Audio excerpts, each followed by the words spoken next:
investigador.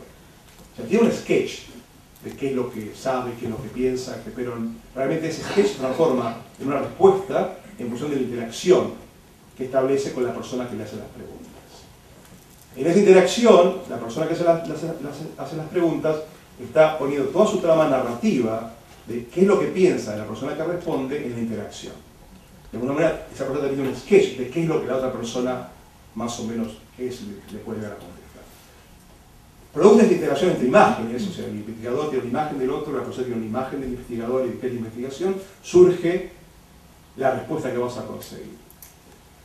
Desde ese punto de vista, el mecanismo de la encuesta es muy autoritario, porque todo el poder del encuentro está del lado del investigador. El investigador tiene una lista habitualmente de preguntas muy pautadas, en un orden pautado, que refleja lo que él piensa que pasa en esa esfera de la realidad: migración, religión, educación, lo que sea. O sea, yo tengo una imagen de lo que le pasa a esta gente en esos términos y hago mi encuesta, ¿no? Y la persona muy amablemente se acomoda a mi imagen de lo que yo pienso que le pasa y me responde a eso. Entonces lo que yo hago es tener valores y respuesta del sí y no a mi imagen previa de lo que yo pienso que le pasa a esa persona. Pero no le permito a la persona en las encuestas estructuradas que me venga con sorpresas, ¿no? Que me diga, bueno, esto no tiene nada que ver conmigo. O sea, yo jamás pensé eso, pero puede ser amable y voy a contestar sí, no, o de 1 a 10, 7, pero jamás en mi vida había pensado eso, ni lo voy a pensar después de este encuentro de investigación. Pero usted se olvidó de preguntarme esto, que para mí, digamos, es mucho más importante, pero no está en la encuesta, entonces no se lo voy a contestar. O sea, mis métodos de investigación habitualmente son métodos en donde la palabra trata de ser secundaria, porque yo pienso que la gente es muy inteligente y descubre cómo uno arma la pregunta y contesta en función de lo que entiende de esa pregunta. Entonces yo trato de evitar las preguntas verbales y hago preguntas no verbales, y uso fotografías muchas veces. Porque la fotografía es mucho más polisémica. Yo la pregunta fotografía, no, pero es mucho más polisémica. Se pueden ver muchas cosas distintas en la fotografía. Entonces, yo por ejemplo, en el trabajo mío de frontera tenía una fotografía que para mí la saqué yo, que era pobreza, ¿no? Era pobreza, era una línea de ropa muy pobre, tendida en una comunidad donde se veía claramente que había 4 pequeños cuartos, que la gente vivía en cada cuarto y ponía toda su ropa allí a colgar, y era muy pobre. Para mí la pregunta era, por favor, hábleme de pobreza. Yo le estaba mostrando esa foto con otras fotos de pobreza, ¿okay? Yo no me di cuenta que al fondo de la línea había un altar. Yo cuando saqué la ropa, no saqué el altar. O la gente, nadie me habló de pobreza, todo el mundo me habló del altar. ¿Okay? Sí, imagínense usted una encuesta donde preguntan, por favor, dígame su sexo. Y le responden 28. Le responde edad en vez de bueno, eso me pasó a mí.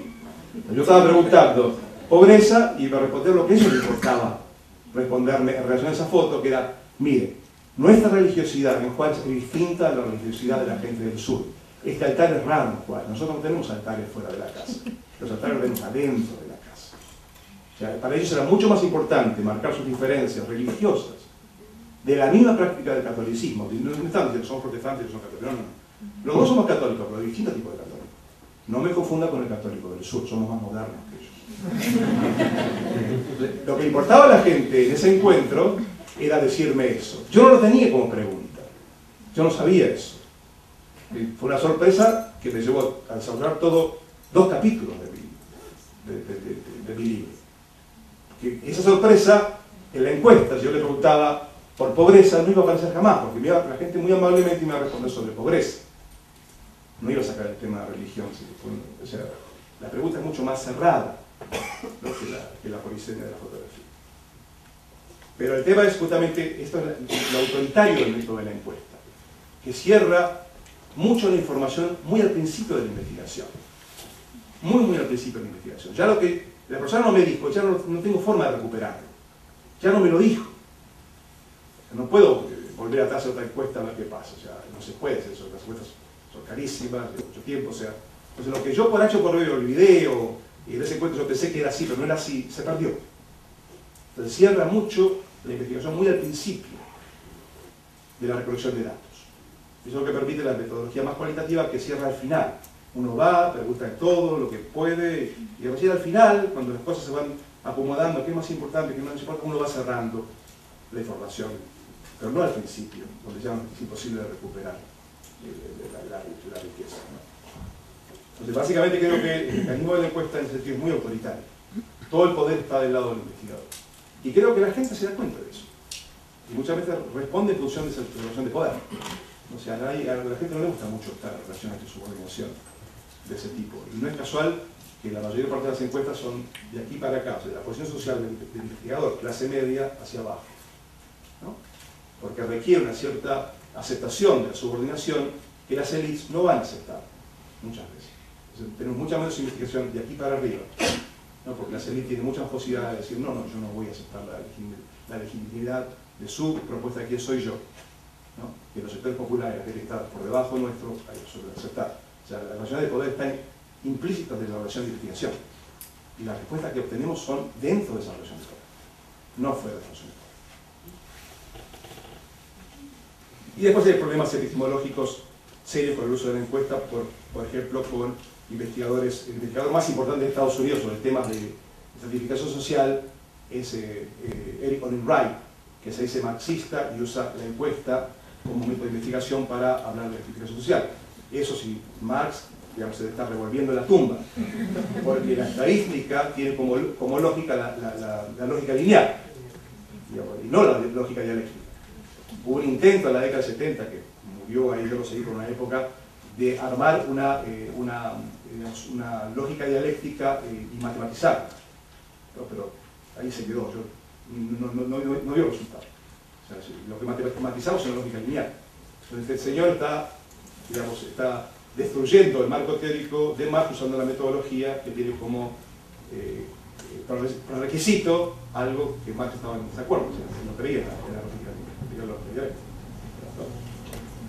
Entonces, todo esto hace que no resulte extraño que lo que caracterizó al método de la encuesta y la entrevista en profundidad, sobre todo en sus usos de la sociología, es una concepción de lo social en términos de categorías y variables, ¿no? Básicamente es el cuadro de entrada. O sea, las categorías acá, edad, de género y comportamientos acá.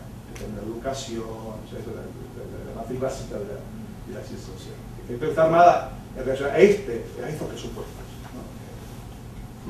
Donde el cuadro de doble entrada, que ligado a ciertas categorías sociales, raza, etnicidad, edad, género, con ciertos comportamientos que variaban, educación, salud, actitudes, de acuerdo a las categorías mencionadas, era la forma privilegiada de entender la acción social. Lo que yo quiero proponer en esta plática es que si realmente creemos que la acción social está ligada a actores que responden a múltiples identificaciones, también tenemos que comenzar a pensar en metodologías que den cuenta de dichas identidades fragmentadas. Si eso es así, entonces, metodologías que tenían como uno de sus presupuestos esenciales la presencia de identidades unificadas, deben ser revisadas para ver si pueden dar cuenta de una constitución de lo social que ha cambiado sustancialmente desde su incepción varios siglos atrás. Para dar solo un ejemplo de lo que estoy diciendo, ¿qué complicaciones nos trae aparejado para esta concepción de las identificaciones múltiples una metodología que, por ejemplo, muestre al azar solo en términos de una de las diversas identidades que el actor social en cuestión puede llegar a tener? Lo posiciona como tal en frente al cuestionario y lo obliga a organizar todas sus respuestas en función de dicho posicionamiento. Yo creo que las limitaciones están bastante a la vista. Muchas veces lo que aparece como contradicciones en la respuesta de la gente no son contradicciones. Es que la persona me contestó al principio del cuestionario sobre ese tema desde su posición de sujeto, digamos, padre, y por algún motivo cambió la posición de sujeto hijo en otro lugar y nos contesta lo contrario. Porque una cosa, eso se ve como padre de una manera, pero como hijo se ve de una manera distinta. Por una parte me contestó como trabajador y en otra me contestó como sujeto heterosexual, el mismo tipo de tema. Pero luce distinto el mismo tema cuando cambia de posición de sujeto. O sea, muchas veces lo que aparece como contradicciones de las encuestas son reacciones de la gente, digamos, a lo que se llama la construcción de la otredad. Señor, usted me está encasillando en cómo empezamos la entrevista.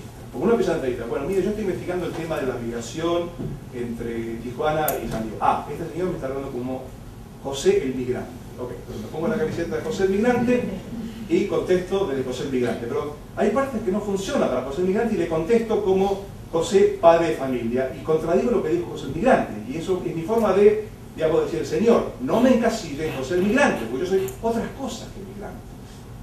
Entonces, muchas veces lo que aparece como contradicciones en las encuestas son reacciones de la gente al intento del investigador de encasillarlo en un personaje, cuando realmente él se considera que es muchas más cosas que un personaje. De ahí que mi propuesta es adicionar a una sociología de las categorías y las variables, que por supuesto sigue siendo de enorme utilidad. Yo pienso que hay muchas cosas que se investigan de esa manera, y hay que investigarlas de esa manera, y está bien que se investigue de esa manera. Pero hay que saber las limitaciones que tiene eso, hay que saber, digamos, qué cosas me pueden decir y qué cosas no me pueden decir. Pero sí hay que seguir haciendo esa sociología. Y hay cosas que se pueden hacer con encuestas y no se pueden hacer de ninguna otra manera. No hay forma. Pero saber las limitaciones que tiene eso. O sea, adicionar, no reemplazar, adicionar. ¿Okay? Con otra sociología, aquella de las narrativas y los instantes de la acción, que pueden agregar mucho de la complejidad que la trama de lo social muestra en la modernidad reciente. En la sociología que se basa en... Y hablo de sociología porque es mi área, pero se puede seguir en la antropología, las ciencias políticas... O sea, la sociología que se basa en categorías y variables, los fenómenos que se investigan devienen en tasas, tendencias modales, regresiones, correlaciones, etc., que revelan presupuestos disciplinarios muy profundos. Uno de estos presupuestos es cierta tendencia a no considerar seriamente qué es lo que realmente pasa cuando la gente se comunica. Otra cosa que acontece es que mientras la sociología tradicional no le tiene confianza en la expresión humana, distingue entre el hablar y la conducta, como si el hablar no fuera una conducta, y se propone a sí misma como una ciencia de la conducta, sin embargo se apoya metodológicamente, casi con exclusividad, en los datos verbales.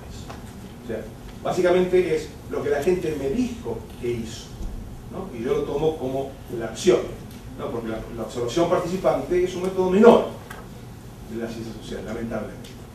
Entonces, la forma en que yo observo lo que la gente hace, voy y observo. Llevo mi libro de campo, pero básicamente, al usar el método de la encuesta, es lo que la gente me dijo y lo que yo pienso que la gente hizo o va a hacer. Entonces paso ahí un salto ahí entre una opinión sobre un acontecer a un acontecer.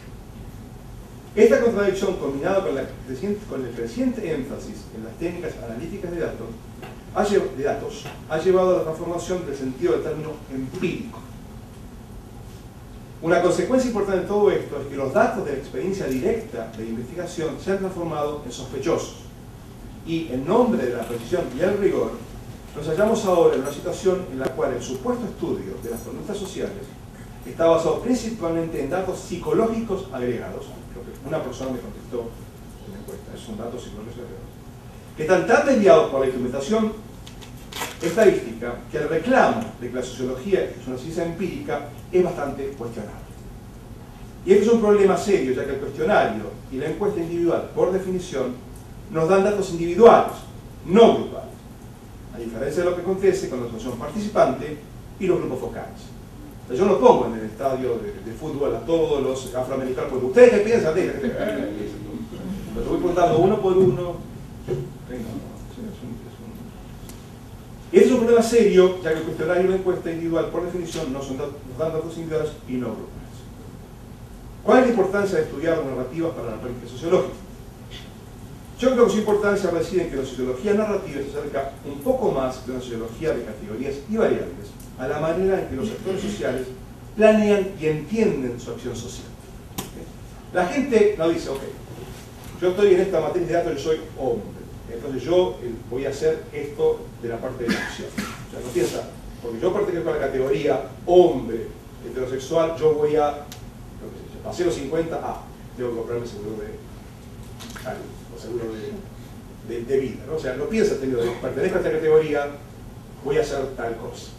La gente piensa a sí misma en términos de, yo llegué hasta acá de determinada manera, pienso que voy a estar de tal manera en el futuro, entonces voy a tomar una decisión en función de lo que fui y lo que creo que voy a hacer, y voy a tomar una decisión de qué voy a hacer ahora. O sea, la gente arma la acción en términos narrativos, no en términos categoriales. Que las narrativas tenga categorías, por supuesto. Claro, yo voy a pensarme a mí mismo en términos categoriales, pero esas categorías están tejidas en una narrativa, no actúan solas para determinar una acción. ¿Okay? Entonces la gente no actúa o deja de hacerlo porque se siente parte de una categoría social. Como pareciera entender el cuadro de entrada. ¿Okay? La categoría es acá, la acción acá. La gente hace esto porque está acá. No. La gente mira su presente de su experiencia pasada y en función de un futuro posible, ¿okay? O sea, siempre la narrativa y la acción se toma desde dos puntos de vista. No, porque yo voy a hacer las cosas porque llegué acá. No. Pero yo tengo que pensar esta acción presente en qué va a modificar mi futuro. Entonces siempre el posible futuro forma parte de la decisión de la acción. Nunca, digamos, yo puedo hacer esto porque este es mi pasado. Entonces las tres dimensiones, pasado, presente y futuro, forman parte de la decisión de la acción que se toma en el presente. O sea, cuando hablamos del presente estamos hablando de las tres dimensiones juntas, no hay forma de separarlas. ¿Okay? Entonces la gente mira su presente desde su experiencia pasada y en función de un futuro posible. Y de allí plantea la acción en relación al personaje que dicha reconstrucción del pasado y posibilidad de futuro llama. Uno llama al personaje de esta combinación de pasado, presente y futuro. Siempre contextualmente, o sea, nunca en general, ¿okay? Para dar cuenta de la acción a emprender. Tomemos como ejemplo esta charla. Yo tenía varias posibilidades de presentarme al personaje Pablo Vila, sociólogo. O sea, digamos, varias formas de hacerlo. ¿Okay? Elegí una. Recorté el pasado en función de la misma, recordé algunas cosas, preferí olvidar otras, y en vistas a un posible futuro, luego de esta charla. Mi pasado y mi posible futuro determinaron cómo iba a presentar yo el personaje Pablo Vila, sociólogo, y lo que iba a decir. Por ejemplo, ¿hasta dónde llevar mis críticas a las estadísticas? Para que no se enojen mucho mis amigos del colegio. En función de esa decisión, tengo que decir hasta dónde llego con mi plática. ¿Okay? Ustedes también, al llegar a esta plática, llegaron con personajes. Ustedes están acá porque, obviamente, tienen los requisitos académicos para estar acá. Y a su vez, si viene esta plática, que por ahí, en el futuro le puede servir para algo, si no, no hubieran venido acá. Entonces, su acción presente, están sentados allí, está relacionada a una narrativa identitaria que evaluó su pasado, puede estar allí, y su posible futuro. Me interesa estar allí porque tal vez puede servir para algo. O, si no estoy allí, Olga se va a dar cuenta por lo que sí, ¿no? Pero básicamente en esta ecuación de pasado, presente y futuro determina que ustedes están aquí y el tipo de personaje que van a presentar, por ejemplo, las preguntas. Ustedes van a hacer preguntas a mí y me las van a hacer desde un personaje, ¿no? Y van a pensar el tipo de preguntas que me van a preguntar desde un personaje que yo voy a presentar de esta manera como estudiante. Este es mi personaje estudiante que va a actuar la pregunta, ¿no?, en función de un pasado y un posible futuro. Entonces, desde ese personaje estudiante, ustedes me van a hacer la pregunta que me van a hacer, o se van a callar la boca. Desde ahí entonces actuamos, no porque estamos en una categoría. Es mucho más complejo la evaluación. En pocas palabras, la gente planea y entiende su accionar social a partir de la construcción de narrativas identitarias. De ahí la presencia de eventos y personajes anclados en el tiempo. Y ahí que la sociología narrativa, como bien nos dice David Nails, tenga bastante que decirnos acerca de la acción social. Es desde ese lugar, en el presente, que combina pasado y futuro, donde yo tomo la decisión de qué hacer. Es el núcleo de la acción. Pero por supuesto debemos tener en cuenta que no todos los actos del habla son actos narrativos. De ahí que proponga un acercamiento a la CIMER, que identifica 3 elementos mínimos que son necesarios que estén presentes para que consideremos un acto de habla como una narrativa. El primer elemento es que los eventos deben ser seleccionados del pasado con el propósito de ser focalizados en el presente y comentados. El segundo elemento es que dichos eventos deben ser transformados en elementos de una historia, y esto se hace a través del uso de tramas narrativas, que le confieren estructura, sentido y contexto a los eventos seleccionados. El tercer elemento es que la creación de un orden temporal de los eventos de manera tal es la creación de un orden temporal de los eventos de manera tal que cuestiones acerca de cómo y por qué los eventos pasados puedan ser establecidos y los elementos narrativos puedan adquirir características de tiempo, duración y espacio. De los 3 elementos, el segundo, el entramado narrativo, es el fundamental. Las historias tienen un objetivo, dan cuenta de un tema central a través del uso de tramas argumentales. De hecho, es la trama argumental de la narrativa la que transforma hechos en eventos significativos. ¿Okay? Hay miles de hechos. Solo algunos de ellos se van a transformar en eventos significativos que yo voy a tener en cuenta